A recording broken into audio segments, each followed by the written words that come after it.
नमस्कार दोस्तों। भारत सरकार ने इंडेक्स ऑफ इंडस्ट्रियल प्रोडक्शन यानी आईआईपी की गणना में एक बड़ा बदलाव किया है। पहले क्या होता था, अगर कोई फैक्ट्री बंद हो जाए या महीनों तक उत्पादन न करे तो उसका डेटा मिसिंग हो जाता था और आईआईपी की ग्रोथ आर्टिफिशियली कम दिखती थी। अब सरकार ने इस समस्या का समाधान निकाला है। नया नियम क्या कहता है, यदि कोई फैक्ट्री अस्थायी रूप से बंद हो गई हो तो उसकी जगह उसी सेक्टर की दूसरी फैक्ट्री का डेटा उपयोग किया जाएगा। इससे आईआईपी में प्रोडक्शन डेटा का गैप नहीं आएगा और औद्योगिक गतिविधि की तस्वीर ज्यादा साफ दिखेगी। पर कब लागू होगा नया तरीका?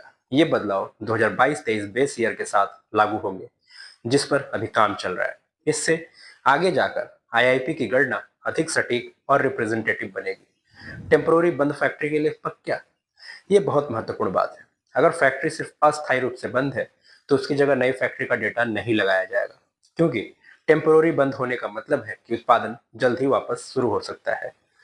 सरकार ने क्लियर नॉर्म्स रखे हैं। 6 महीने तक यदि कोई फैक्ट्री लगातार डेटा नहीं भेजती तो माना जाएगा कि यह परमानेंटली बंद है।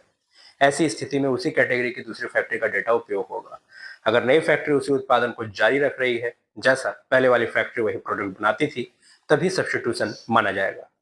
पर यह बदलाव इतना जरूरी क्यों था? आईआईपी भारत की औद्योगिक सेहत दिखाता है।